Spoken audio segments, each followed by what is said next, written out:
지난주일에 우리가 추수감사절 예배를 드리면서 세례에 대해서 이야기를 했습니다. 세례 내용에 대해서 기억하시는 분 있습니까? 세례는 어떤 뜻이 포함되었다 하고 이야기를 했습니다. 그 뜻이 무엇인지 또 그 뜻에 부합한 삶을 살고자 그와 같은 열매 있는 삶을 살고자 한 주간 여러분이 얼마나 힘을 쓰셨는지 여러분 자신이 자신 한번 이 한 시간 돌이켜보기를 바랍니다. 오늘 이 말씀에 보면 주님이 이 땅에 불을 던지러 왔다. 이 불이 이미 붙었으면 내가 무엇을 원하리와 불을 던지러 왔다고 하시면서 다음에 뒤돌아 나오신 말씀이 나는 받을 세례가 있으니 그것이 이루어지기까지 나의 답답함이 어떠하겠느냐. 제가 여러분들에게 지난 주간 말씀 드리면서 예수님께서 받으실 세례가 있다 했습니다. 오늘 여기에 보면은 나는 받을 세례가 있으니 그것이 이루어지기까지 나의 답답함이 어떠하겠느냐. 만약에 오늘 우리가 교회에서 하는 하나의 절차와 예식의 순서를 따라 성부와 성자와 성령 이름으로 목사가 이렇게 물로서 세례 주는 것이 다 온전한 것이랍니다. 또는 침례교에서 말하는 물에 들어가서 잠겼다 나오는 침례가 온전한 것이라면 예수님도 세례 요한에게 요단강에서 세례를 받으셨기 때문에 다 이룬 세례인데 왜 예수님의 세례는 받을 세례가 따로 있다고 하셨을까요? 오늘 예수님께서 말씀하시는 세례와 우리가 하는 세례에 대한 미닝이 우리가 말하면 뜻이 다르지 않겠느냐.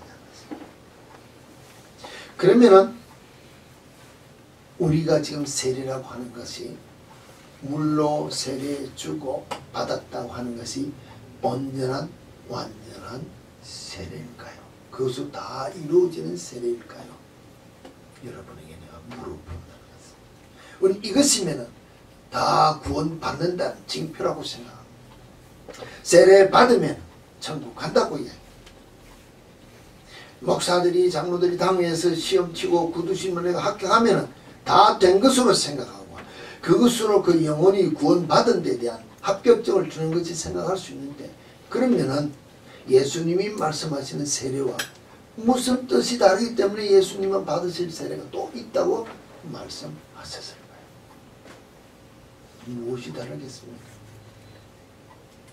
그러면서 연이어 또 이야기는 내가 세상 화평을 주러 온 줄로 아느냐 내가 너희에게 이르노니 아니라 도리어 분쟁케 하려 함이라. 그리고 가정에서 일어나는 분쟁의 내용을 놓고 이야기를 했습니다.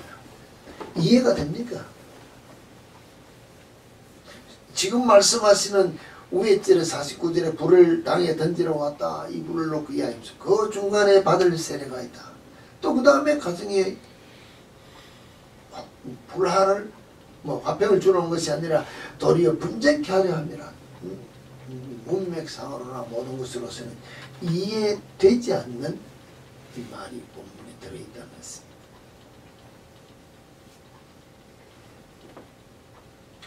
마가복음도 보면은 10장 35절에서 39절 쭉 보면 이렇게 기록되어 있습니다. 제자들이 그 두 세베대의 아들 누굽니까? 야고보 요한이 죽게 나와 선생님이여 무엇이든지 우리에게 구하는 바를 주소서 하면서 주의 나라가 임하면 우리는 한 우편에 좌편에 좀 앉혀달라고 이야기했습니다. 그때 예수님이 말씀하시기를 예수께서 이르되 너희는 너희가 구하는 것을 알지 못함도다. 내가 마시는 잔을 너희가 마실 수 있으며 내가 받는 세례를 너희가 받을 수 있느냐 이렇게 물었습니다. 할 수 있다 그랬습니다. 그때 내가 받는 세례를 너희가 받고 마시는 잔을 마시든지 앉을 자리는 하나님이 예비한 자가 받는다 그랬습니다. 이제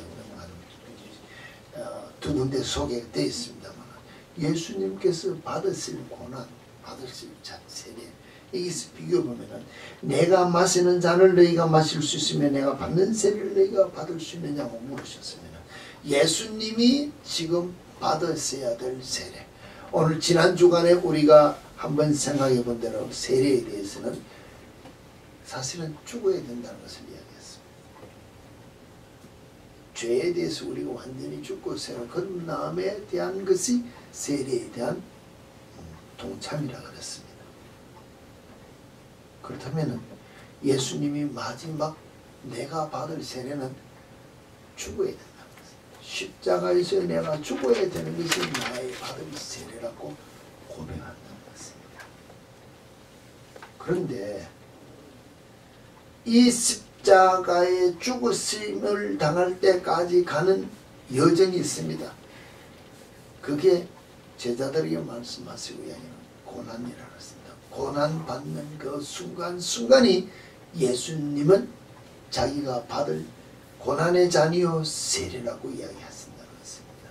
오늘 우리가 결론적으로 미리 이야기를 하고 다시 중간에 번복해 이야기한다면 내가 예수 그리스도와 함께 죽음에 동참하는 그 세례를 받기를 원하면 내가 예수 따라가는 그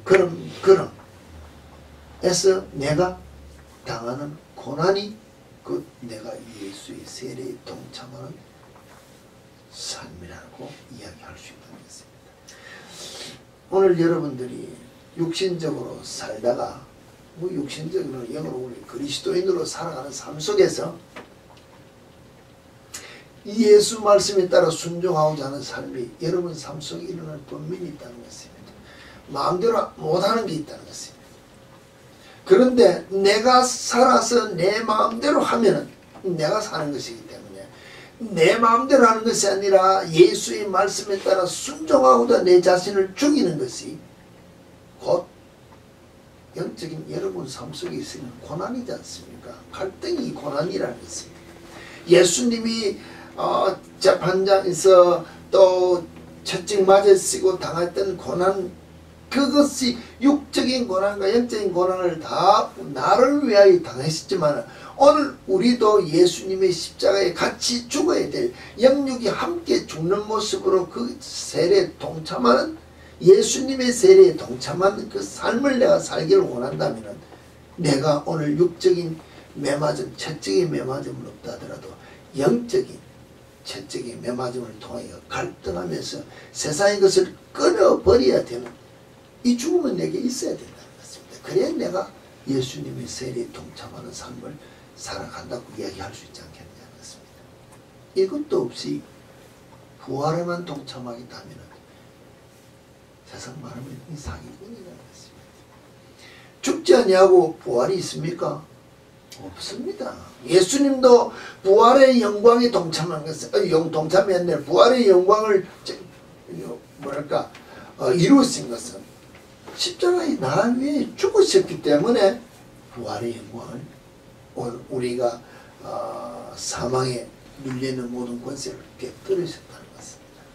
그렇다면 나도 오늘 나를 억누르고 있는 모든 세상적인 이 욕심이랄까 세상적인 삶에 대해서 죽어야 영적인 부활의 삶이 내 속에서 일어난다는 것입니다.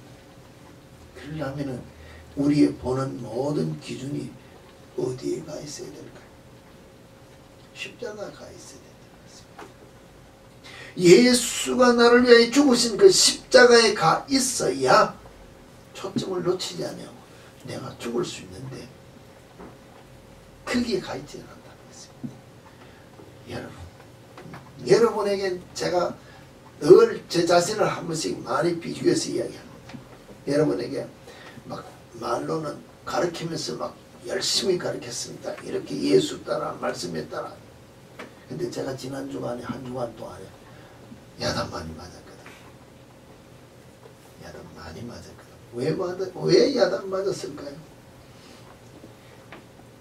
아니 그런 것 같은데 내가 화를 내고 있는 모든 기준이 그 사람을 통해서 역사하신다는 하나님의 손길을 보는 게 아니고 내가 중심이 돼서 다 보고 있거든. 예를 들어서 제 아내를 통해서 무엇인가 이야기하고 뭐라고 다 이야기했습니다. 그러면은 이거는 부부 사이니까 당연히 기준이 내 마음에 맞아야 되지. 이게 먼저 온다는 것입니다. 여러분 부부 사이 한번 가만히 보세요. 그러니까 내 마음에 안 든다는 것입니다. 듣는 순간에 벌써 내 기분이 상해버리고, 듣는 순간에 내가 벌써 판단이 먼저 오고, 듣는 순간에 내 속에서 벌써 반론이 먼저 제기된다는 것입니다. 정당합니다. 왜? 인간적인 면에서 남편으로서, 아들로서, 가장으로서 충분히 반론을 제기할 수 있는 문제인데, 그를 통해서 지금 내게 주는 무슨 메시지가 있다고 보지를 않기 때문에, 내 기준으로 보기 때문에 이것이 누적돼 가다 어느 날 순간 정신을 차려 보니까는 한 스텝이 아니라 전전이 다른 사이드에서 당연한 줄 알고 내가 지금 두들겨 맞고 있다고 생각을 하죠. 그러다 두 사람 사이에서 일어나는 문제로서는 이게 늘 가는 것이 쌓이니까 모르고 있다. 엉뚱한 문제가 터져서 내가 전화 한 번 받고 신경질 내고 짜증내고 내가 판단을 했더니 아니라는 거예요. 그를 통해서 일하는 손길이 뒤에 계신다는 것을 본다면 나는 그를 보고 나는 내 자신을 보면서 나를 낮춰야 되는데 우리는 생각을 먼저 하면서 내가 먼저 판단을 먼저 하더라는 것입니다. 이게 문제라는 것입니다. 오늘 그래도 이런 글이 있는 것을 제가 여러분에게 생각을 조심해라. 왜 생각을 조심해야 되는가 하면 그것이 말로 나온다는 것입니다. 내가 생각하고 가만히 있으면 끝나는 것이 아니고 생각하고 있다가 어느 날 순간에 이야기를 하게 되면 말로 튀어나오기 때문에 말을 조심하라. 왜냐하면 말을 하고 나면 행동이 뒤따라온다는 것입니다. 행동을 조심하라. 왜냐하면 행동이 계속 쌓이다 보면 습관이 된다는 것입니다. 습관을 조심하라. 그것이 곧 인격이 돼. 인격을 조심하라. 그것이 내 인생 전체가다. 한번 생각을 잘못하면 내 인생 전체가 확 다 바뀐다는 것입니다. 우리 이렇게 생각합니까? 그렇게 생각하지 않는다는 것입니다. 한번 생각하는 거 당연한 줄 아는데 이 말의 순서를 가만히 보면은 내가 지금 인생 살아온 모든 걸음을 지금 되돌아보면은 생각한 것이 나를 이끌고 와서 오늘 나를 만들고 있다는 것입니다. 오늘 여러분들이 우리 자라나는 아이들에게는 우리가 미래를 향하여 주 안에서 꿈을 가지고 주 안에서 주신 사명을 위해서 가르치도록 생각을 심어주고 신앙을 심어주면은 우리 나이 때문에 정말로 그리스도인으로서 온전한 인격으로 자랄 수 있도록 가르칠 수 있는데 오늘 내가 나를 돌이켜보고 쓰여서 아무리 내가 나를 봐도 말씀에 비추어서 온전한 인생을 살지 못했다면 어릴 때 생각이 벌써 틀려먹었다. 잘못된 생각으로부터 시발됐다는 생각이 없다는 것입니다. 그럼 그 생각이 어디에서 나옵니까? 주어지는 환경에서 일어난다는 것입니다. 환경에서 일어난다는 자체는 여러분 우리가 말하면 부모된 여러분들이 가정에서 정말로 그리스도인의 화목한 가정 말씀 안에서 하나 된 이 삶을 보여주지 못하면 가르치지 못하면 자녀들의 생각이 벌써 엉뚱하더라고요. 그럼 생각이 벌써 다른 것으로 튕겨나가면 우리 때에 되면 인생이 그리로 가 있다는 것입니다. 누구 책임입니까? 결국 부모 책임이라는 것입니다. 생각을 그냥 우리는 안 했다는 것입니다. 별것 아닌 것 같고 많이 좋은 것 같고 이런 것 같은데 내용 자체를 보면은 얼마나 중요한 게 시발점이 그 속에 있다는 것을 우리는 깨달아야 되는데 그렇지 않다는 것입니다.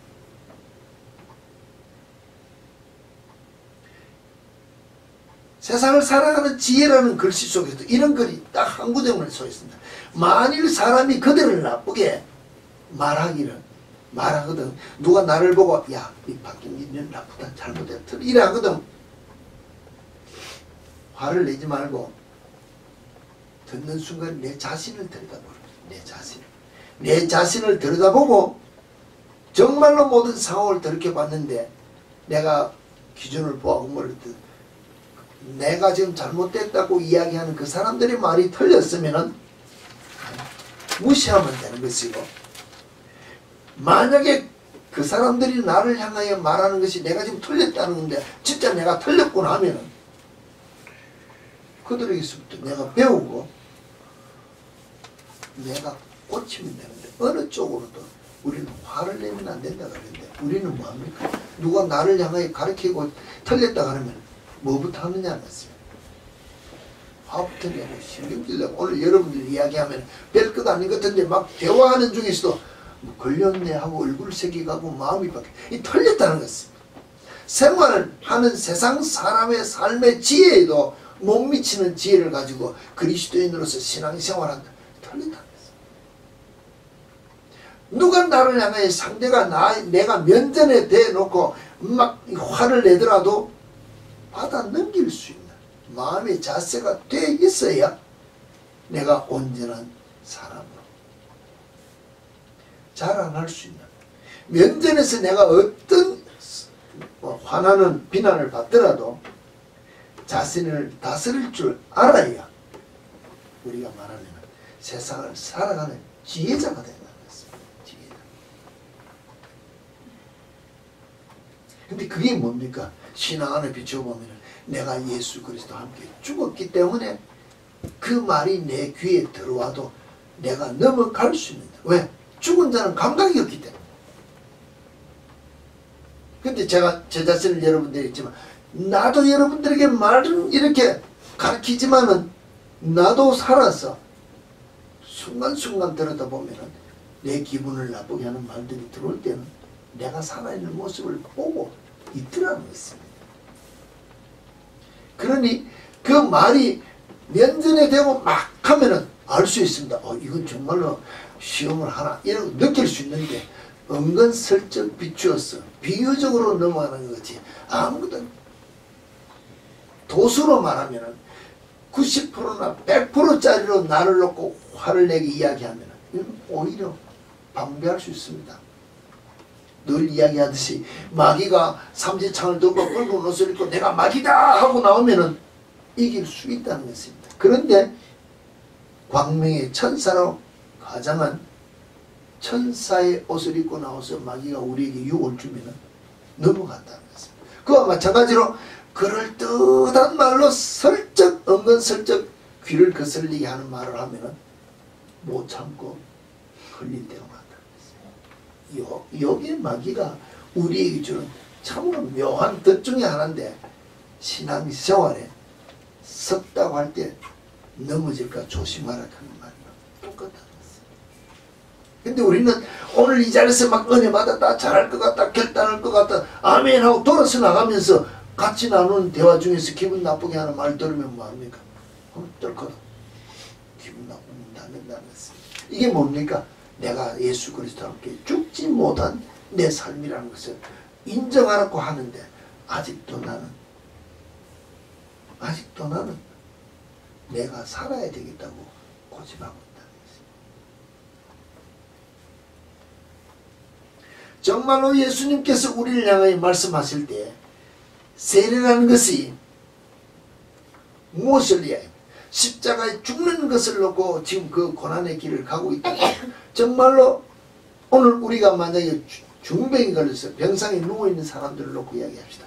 특이하게 정말로 그 병상을 털고 일어날 수 있는 어떤 영적인 문제, 정신적인 문제를 가진 사람도 간증하는 것들이 있지만 그렇지 않고 보통 보면은 그 인생을 포기하고 낭망하고 정말로 낙담하며 사는, 그리고 그 자신을 인생의 어떤 문제를 드러내는 것들을 보는데, 그래도 그들은 언제 어느 날 언제 죽을 줄을 모른다는 것입니다. 그냥 이 병이 아프다가 언제 죽겠지 하고, 그러나 죽지 않으려고 발버둥 치는 모습으로 살지만은 예수님은 오늘 우리가 이야기한다면 어느 날 어느 시에 어떻게 돌아가신다는 것을 알고 그 길을 지금 가고 있다는 것입니다. 내가 이번에 예루살렘에 올라가면 장로들과 대제사장들이 나를 어떻게 했어, 내가 어떤 거는 제자들이 이야기 다 하고 있다는 것입니다. 그래서 죽으셨다가 부활하는 모든 순간을 다 알고 계신다는 것입니다. 그런데 영적으로 죽는 것이 아니라 육적으로 당할 모든 고통도 아시고 지금 그 길을 가신다는 것입니다. 이게 보통 힘든 일입니다. 그래도 가셔야 되는 길인 줄 알고 있기 때문에 가시고 계시는 예수님의 심령을 여러분이 한번 생각해 보시고 신앙생활을 하는 것입니다. 그렇다면 조금이라도 이해가 된다면 오늘 내가 예수 때문에 예수 닮아가기 위하여 내가 예수와 함께 죽어지기를 원해서 그 길을 가기를 원한다면 내가 지금 내 앞에서 누가 기분 나쁜 말을 하는데 내가 걸려 넘어져야 되겠느냐? 털고 일어나야 되겠느냐? 여러분이 결정할 문제라는 것입니다. 내가 털고 일어나서 걸리지 않고 가면은 신앙의 승리자가 되는 것이요. 걸려서 넘어지면은 내가 떨어진다는 것입니다. 상대가 떨어지는 것이 아니라는 것입니다. 여러분 이거 아시기 바랍니다. 상대가 나를 몽둥이로 때렸든 가시로 찔렀든 뭐 침으로 찔렀든 아무리 작은 걸로 찔렀든지 걸려서 넘어지는 내가 문제지. 몽둥이로 때려서 내가 기절했다 합시다. 그 사람 잘못입니까? 세상 죄는 가해자가 있고 피해자가 있어서 법으로 나눌 수 있지만 영적인 문제는 아무리 상대가 내 모든 것을 다 훔쳐갔다 하더라도 주님과 나 사이는 도저히 중간에서 끼어들 수 없다는 것입니다. 강도가 나오는 주님과는 아무 상관이 없다는, 강도는 강도의 죄를 주님 앞에 당한 것이지. 근데 그로 말미암아 내가 마음의 심령의 죄를 지으면 죄 짓는 내 심령은 나와 주님과의 관계라는 것입니다. 중간에 누가 나를 넘어지게 하고자 몽둥이로 때리고 말로 치면서 나를 심령을 죄짓게 만드는 그 사람하고는 아무 관계없다는 것입니다. 그 말을 듣고 그 행동을 보고 죄 짓는 내 심령이 주님과 문제가 있다고 여러분이 아셔야 된다는 것입니다. 그래야 내가 그 말에 그 행동에 걸리지 않고 이길 수 있는 이 마음을 가지고 눈을 열 수 있다는 것입니다.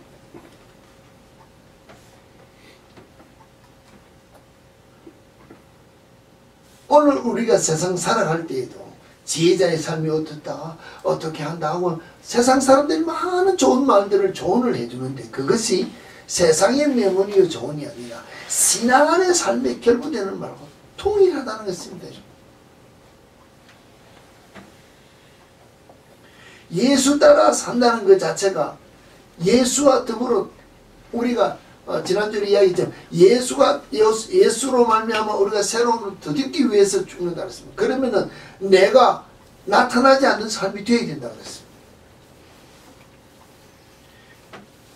내가 나타나지 않는 삶이 내 속에서 나타나기 위하여 그리스도를 더듬는 삶이 되어야 된다고 했으면 내가 있습니까 없습니까? 있더라도 우리가 말하는 나타나는 모든 삶은 그리스도가 나타나도록 내가 절대돼야 됩니다. 이게 아직도 우리가 되지 않는다면 온전한 그리스도인의 모습으로서 우리가 아직 세례받은 자의 삶이 아니지 않는 것입니다.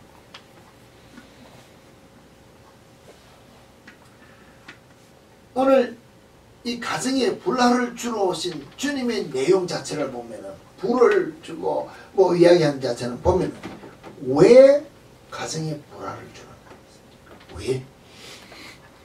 정말로 그리스도인의 가정이 불화합니까?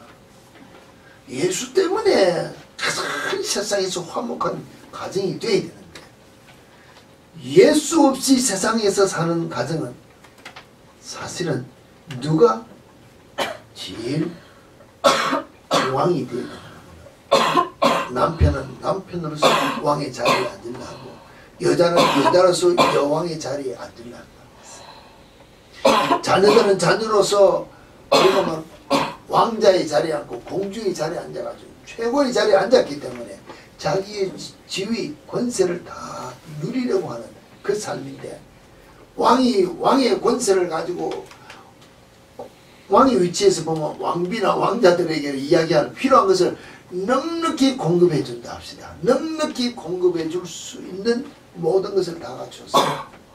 근데 그 왕이 그런 모든 것을 다 갖춘 왕이면 세상 왕이 왕비 하나로 만족하는 삶을 삽니까? 그러면 꼭 우리가 말하면 둘째 생겨주고 바람 피운다는 것입니다. 자기 만족을 위해서 사는 삶, 누구 하나든지 자기의 만족을 위해서 사는 그 삶을 살면은 내가 만족을 누리면은 편안한데 만족을 누리지 못하면은 문제가 일어난다는 것이 세상 가정이라는 것입니다. 사실 이 가정 중에서 오늘 주님이 말씀하신 대로 보면은 아버지와 아들이 아버지가 서로가 말이 통하고 대화가 통하고 뜻이 통하고 해서 문제없이 잘 끝납시다. 거기에 다른 문제가 하나 끼어있는데 부자 간에 우리 말하면 모녀 간에 또 부부 간에 모든 간에 세상적인 정과 의리로서 뭉쳐진 그 속에서는 화평할 수 있습니다. 근데 그것은 무엇이 없습니까? 우리의 예수 안에서는 소망이 없다는 것입니다. 아무리 죽고 못 사는 사람도 진짜 좋아도 죽었습니다. 아니면 더 좋은 어떤 상대가 옆에 나와서 바람을 피우고 꼈는지란다 합시다. 문제가 생길 수밖에 없는 인생 삶인데 세상에서의 어떤 완벽을 위해서 하는 것이 아니라 예수 때문에 예수가 우리에게 주시는 새 생명, 부활의 생명, 천국 소망을 가지고 사는 삶을 살기 위한다면 이제는 내가 아내로 말미암아 만족해 한 삶을 버리고 예수 때문에 만족한 삶을 살아라. 천국의 소망을 가지고 살아라. 이 삶을 주니까는 그럼 내가 아내가 세상에 최고의 보물인 줄 알고 살다가 아내를 슬쩍 놓고 예수 지었습니다. 그 아내가 날 좋아할까요? 다툼이 일어날 수밖에 없다는 것입니다. 아내도 마찬가지라는 것입니다. 남편만 믿고 의지하고 다 쫄쫄쫄 따라다니고 다 먹었지 살다가 어느 날 보니까 예수가 더 좋다고 남편을 놓았습니다. 남편 놓고 예수하고 사니까 그 남편이 좋아하겠냐는 것입니다.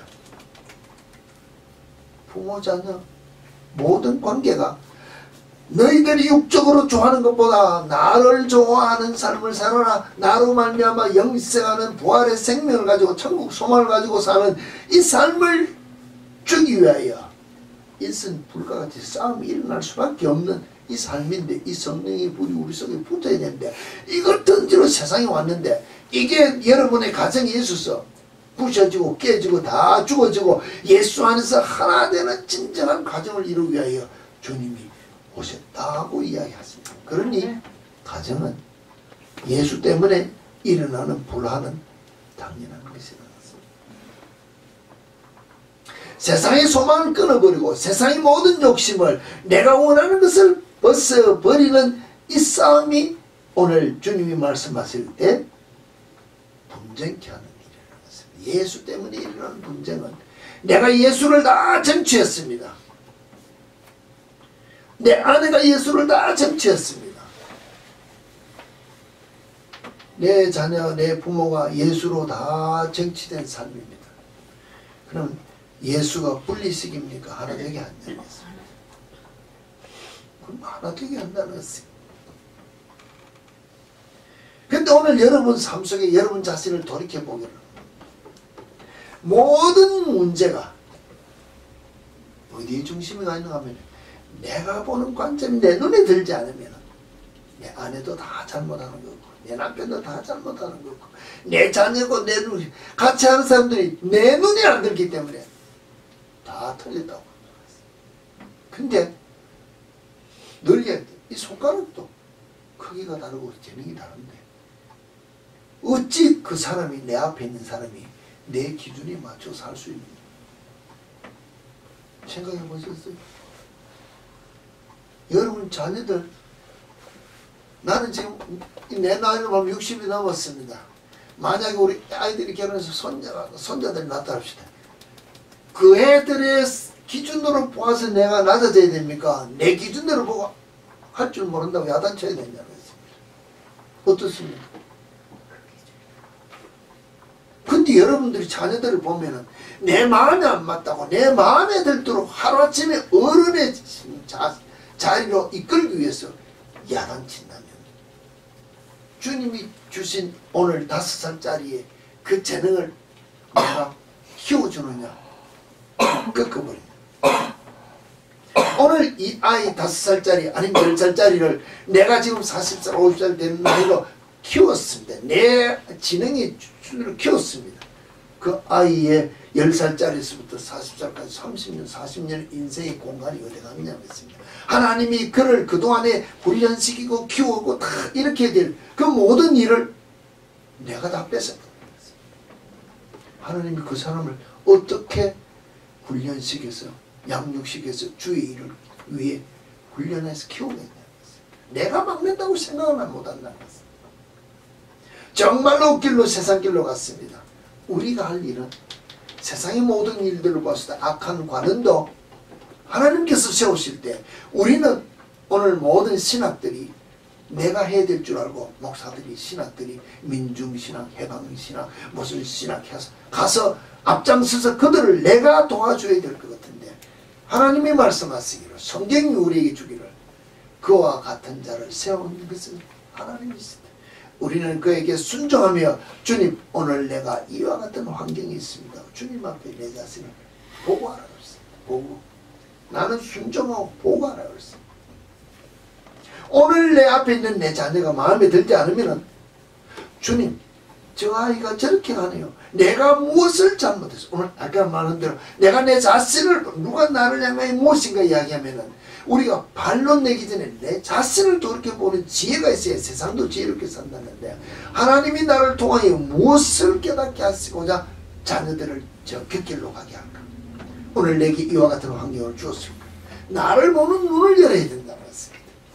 이게 뭔가 하면 예수님의 죽으심의 세례에 동참하는 내 모습을 갖출 수 있는 하나의 스텝이라는 것입니다. 가정에서도 그렇습니다. 대인관계도 그렇습니다.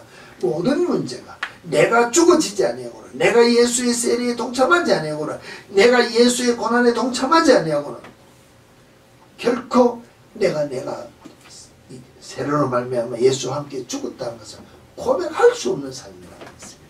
이 고백이 내 속에서 나타나야 진정한 그리스도인의 삶을 살 수 있다고 우리가 이야기할 수 있지 않겠느냐는 것입니다. 우리가 예배 전에 찬양을 불렀습니다. 많은 찬양 가사들이 지나갔습니다.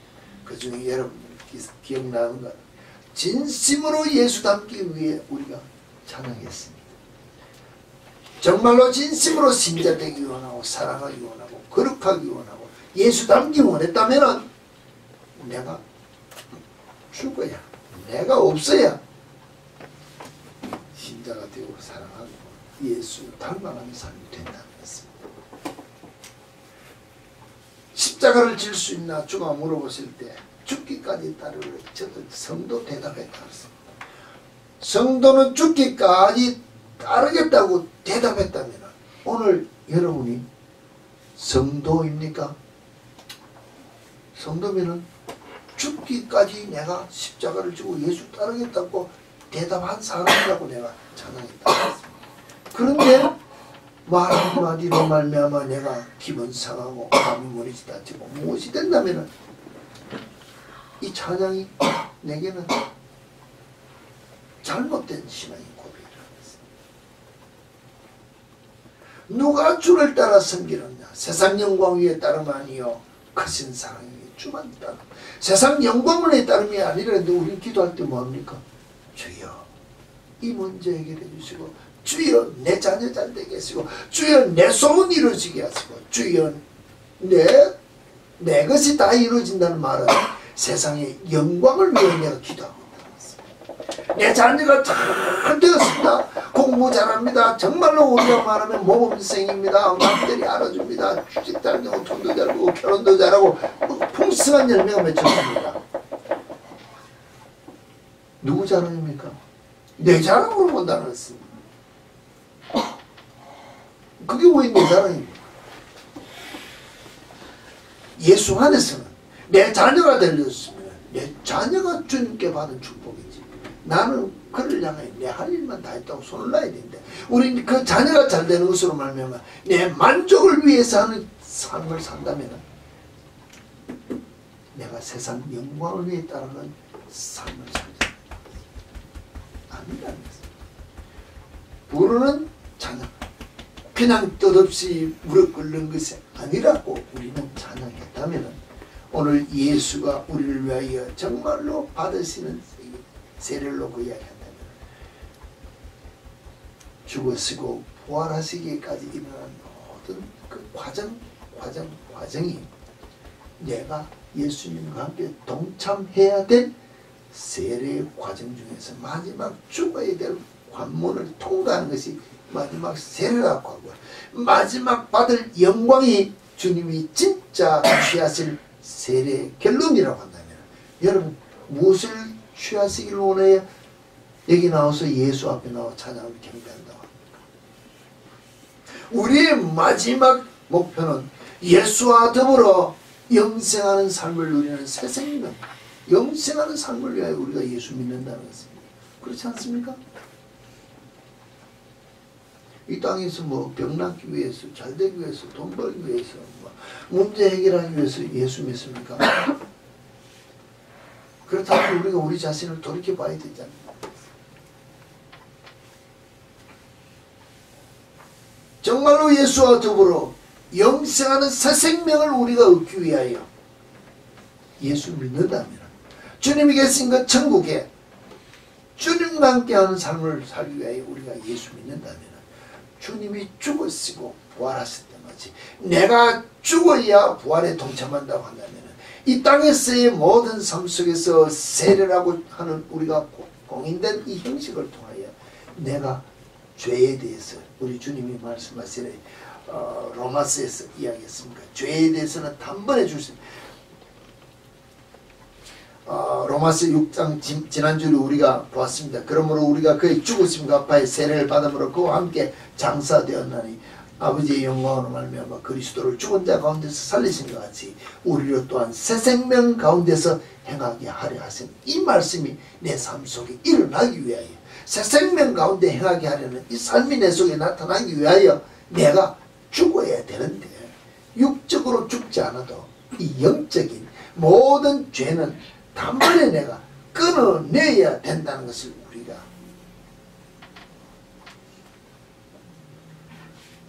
고백하는 삶이 우리 속에 있어야 된다는 것입니다.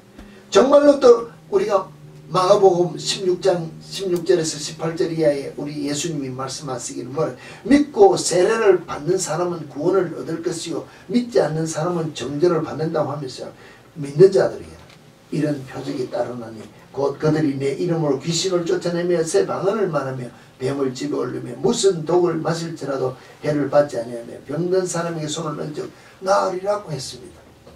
이게 믿고 세례를 받는 자의 삶으로 나타나는 것이라는 것입니다. 이 삶이 나타나지 않는 세례 받은 자라면 내가 믿지 않고 세례를 받았든지 내가 아직도 세례는 받았다 하지만 예수와 함께 죽었다 부활에 대한 새 생명으로 일어나는 삶이 내 속에 없는 내 모습이 아닙니다. 정말로 세례는 예수를 나의 구세주로 시인하고 믿는 것이 나타나는 삶으로 늘 또다시 이야기합니다만 내가 잊고 있는 예수가 나타나는 삶을 살고 있는지 여러분이 자신을 돌이켜보라는 것입니다.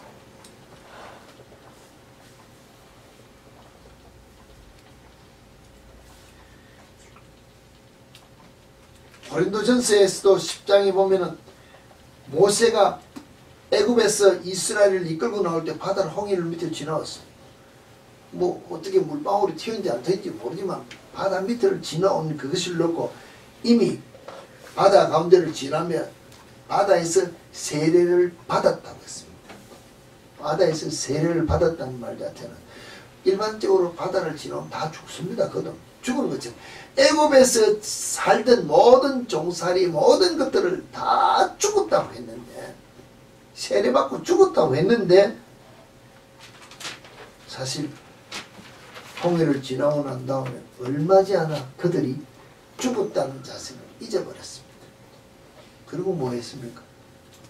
금송아지를 만들어서 우상 섬기는 것입니다. 오늘 내가 예수와 함께 죽었다고 고백하며 세례받았다고 많은 사람들 앞에 신앙의 고백을 했는데 돌이켜보면은 또 이 사람들이 잊어버렸던 것과 마찬가지로 내가 죽었다는 것을 잊어버리고 죄의 길에 들어서고 우상을 섬긴다면 뒤따르는 주님이 우리를 무엇이라고 말씀하시겠습니까? 잘했다고 칭찬하시겠습니까? 고난이 따를 수밖에 없다는 것입니다.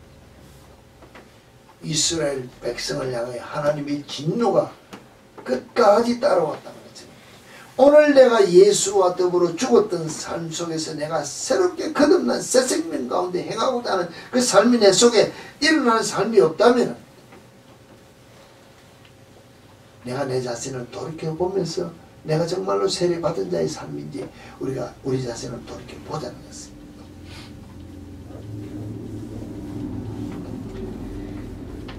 죄에 대해서는 예수 그리스도가 단번에 십자가에서 죽으신 것처럼 우리도 예수 그리스도가 십자가에 단번에 죄를 위하여 죽으신 것처럼 우리도 예수 그리스도와 함께 십자가에 못 박혀 죽었다고 인정한다면 무슨 결과가 나냐면 죄에 대해서 끊어버리는 결단이 우리 속에 있어야 된다. 지금까지 습관적으로 하던 죄에서는 분명히 끊어야 된다는 것입니다. 돌이키고 새 생명이 이르기 위한 우리의 삶이 있어야 세례받은 자의 삶이 나타나지 않겠냐는 것입니다.